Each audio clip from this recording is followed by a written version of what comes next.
جب تک ہم دشمن شناس نہ ہو جائے تب تک ہم دشمن کا کچھ نہیں بگاڑ سکتے، دشمن کا کچھ بھی نہیں بگاڑ سکتے. لہذا انسان کا جو سب سے بڑا دشمن ہے وہ ہے شیطان. ایسا دشمن ہے جو کھلا ہوا دشمن ہے. جو کھلا ہوا دشمن ہے اس کا مقابلہ کرنے کے لیے پہلے اس کو سمجھنا پڑے گا شیطان کو کہ شیطان کہاں کہاں سے انسان کو گمراہ کر سکتا ہے. اگر اس حوالے سے واقفیت ہے تو شیطان کو کمزور کر سکتے ہیں. شیطان کو ایک بندے خدا کمزور کر سکتا ہے، شیطان اس کے اوپر حاوی نہیں ہوگا، مگر بشرطے کہ وہ دشمن شناس ہو، یعنی جو سب سے بڑا دشمن ہے شیطان، وہ شیطان کو پہچان سکتا ہو کہ شیطان کیا کیا کر سکتا ہے ایک بندے خدا کو گمراہ کرنے کے لیے. لہذا ویسے ہی لڑنے کے لیے اپنے اندر وہ صلاحیت پیدا کرے تاکہ وہ شیطان کے خلاف لڑ سکے. بنی اسرائیل میں ایک گوشہ نشین بہت بڑا عابد گزرا ہے. ایک گوشہ نشین عابد تھا جو گوشہ نشینی اختیار کر کے عبادت کر رہا تھا. گوشہ نشینی اختیار کر کے عبادت کر رہا تھا. لہذا اس کا نام برسیسا پڑ گیا. اس عابد کا نام ملتا ہے برسیسا. برسیسا کے نام سے جو ہے وہ جانا جاتا تھا برسیسا. بہت بڑا عابد. اس زمانے میں ایک بادشاہ کی بیٹی تھی. بادشاہ کی بیٹی بیمار ہوئی، بہت زیادہ بیمار ہوئی. جب بہت زیادہ بیمار ہوئی حکیموں کو بلایا گیا، طبیبوں کو بلایا گیا، ڈاکٹروں کو بلایا گیا. سارے طبیب ناکام ہو گئے، سارے حکیم ناکام ہو گئے، لیکن بادشاہ کی بیٹی صحتیاب نہیں ہوئی. جب بادشاہ کی بیٹی صحتیاب نہیں ہوئی، کسی نے ان کو بتایا کہ عابد برسیسا کے پاس اس کو لے جاؤں تاکہ عابد برسیسا دعا کرے اور یہ صحتیاب ہو جائے. اس بادشاہ کی جو بیٹی تھی اس کے بھائی گئے برسیسا کے پاس. برسیسا سے کہا چلو دعا کرنا ہے، ہمارے یہاں چلو، ہماری بہن بیمار ہے، اس کے لیے دعا کرنا ہے تاکہ وہ صحتیاب ہو جائے. اس کے لیے دعا کرنا ہے تاکہ وہ صحتیاب ہو جائے. برسیسا نے مطلقاً انکار کر دیا. اس نے کہا میں نہیں آؤں گا، میں نہیں آؤں گا، میں نہیں آ سکتا. انہوں نے کہا ہم بادشاہ کے بیٹے ہیں اور بادشاہ کی بیٹی بیمار ہے، تو نہیں آئے گا. لہذا انہوں نے ایک چارپائی لائے، اس کو چارپائی پر بٹھایا اور لے گئے کندھے پر.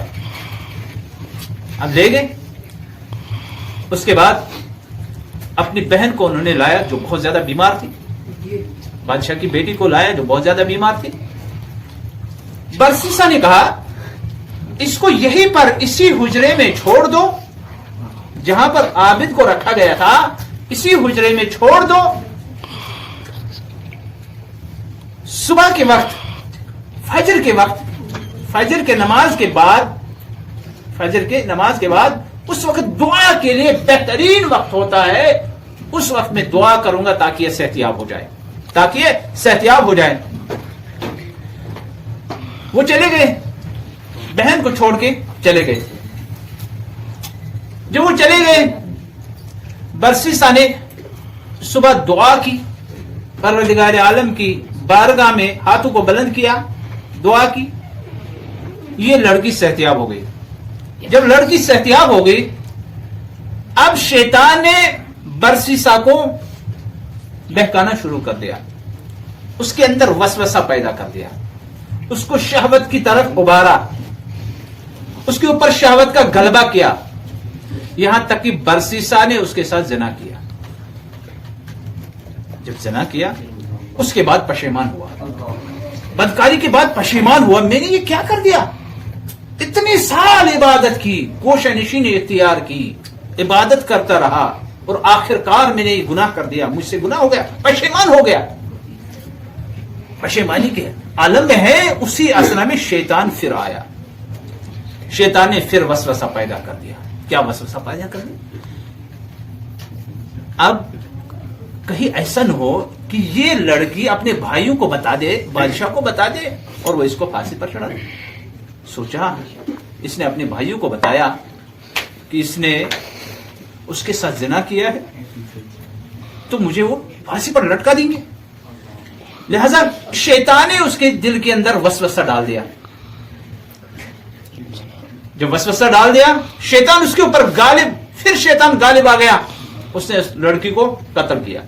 قتل کرنے کے بعد اسی حجرے میں دفنایا, اسی حجرے میں دفنایا اور اوپر سے فرش ڈال دیا. صبح جب اس کے بھائی آئے, آنے کے بعد سوال کیا, اے عابد, ہماری بہن کو کہاں چھوڑا ہے؟ کہا آپ کی بہن صبح میں نے دعا کی ہے, وہ صحتیاب ہو کے پتہ نہیں کہاں چلی گئی. یہاں سے چلی گئی, یہاں سے چلی گئی. اب وہ بیچارے چلے گئے. اب شیطان آیا. شیطان ایک جگہ پر بیٹھ گیا اور دوسرے شیطان کو اپنے بغل میں بٹھایا, جہاں سے بھائی گزر رہے تھے, لڑکی کے بھائی گزر رہے تھے اور اس کو کہانی سنا رہے تھے کہ آپ کو معلوم ہے کیا ہوا؟ کیا ہوا؟ جب یہ آ رہے تھے بادشاہ کی بیٹی کے ساتھ کیا ہوا. یہ جب آ رہے تھے انہوں نے سوچا کیا ہوا بادشاہ کی بیٹی کے ساتھ؟ ارے برسیسا عابد نے اس کے ساتھ بدکاری کی اور بدکاری کے بعد اس کو قتل کیا اور حجرے میں دفنایا.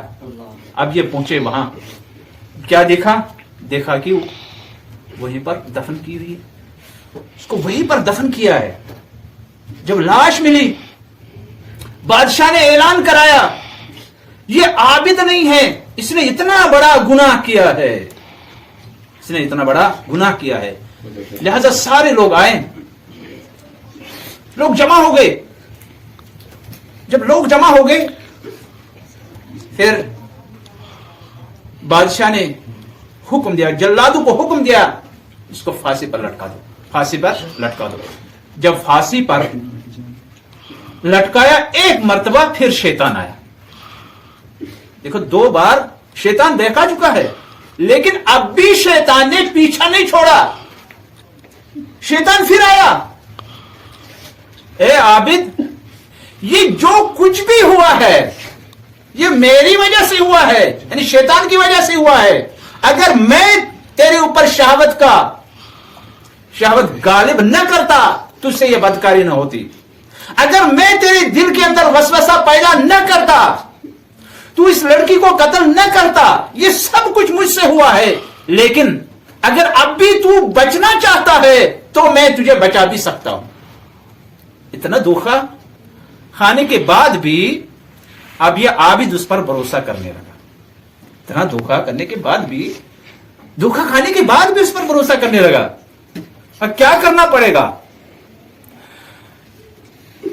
کہا مجھ پر ایمان لے کے آؤ, مجھ پر ایمان لے کے آؤ, میرا بندہ ہو جاؤ, مجھ پر ایمان لے کے آؤ, مجھ پر ایمان لے کے آؤ, مجھے اپنا آقا سمجھو اور تو میرا بندہ ہے. کہا میں تو پھانسی پر لٹک رہا ہوں. کہا صرف سر سے اشارہ کر دے, تو مجھے اپنا معبود کہہ دے. یعنی شیطان تیرا معبود ہے, خدا تیرا معبود نہیں ہے. ایک مرتبہ جیسے ہی اس عابد نے سر کو ہلایا, شیطان کو اپنا معبود مانا, شیطان کو اپنا معبود مانا. ویسی شیطان وہاں سے رفو چکر ہو گیا, شیطان غائب ہو گیا. وہ پیچھے سے چلانے لگا, مجھے بچاؤ, کہاں بھاگ رہے ہو, مجھے چھوڑ کے کہاں بھاگ رہے ہو, مجھے بچاؤ. لیکن شیطان وہاں سے بھاگ گیا, شیطان وہاں سے بھاگ گیا. ادھر جلاد نے رسی کو کھینچا, ادھر جلاد نے رسی کو کھینچا اور عابد واصل جہنم ہو گیا. اتنی عبادتیں کرنے کے بعد بھی شیطان نے اس کا پیچھا نہیں چھوڑا, اور آخری وقت بھی اتنی عبادتوں کے باوجود بھی ایک وقت وہ آیا کہ اس دنیا سے جب چلا گیا تو شیطان نے اس وقت اس سے ایمان بھی کھینچ لیا اور مشرک ہو کے اس دنیا سے گیا ہے. لہذا